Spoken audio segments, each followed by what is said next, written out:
In this video, I'm going to show you how you can unlock the Trade Harbor here in Cookie Run Kingdom.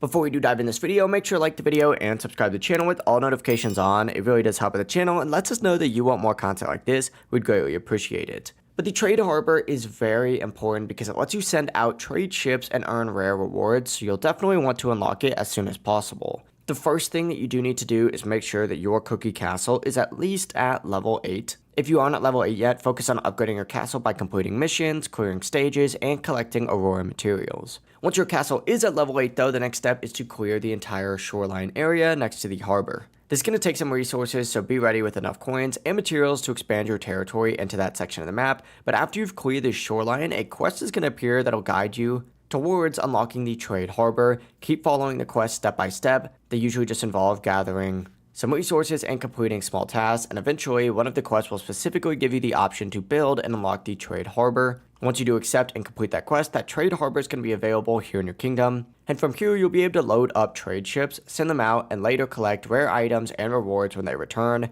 But that's it. It really is as simple as that. That's how you can unlock the Trade Harbor here in Cookie Run Kingdom. If this guide did help you out, don't forget to like the video and subscribe to the channel with all notifications on. It really does help with the channel and lets us know that you want more content like this. We'd greatly appreciate it. Have a great rest of your day. Peace.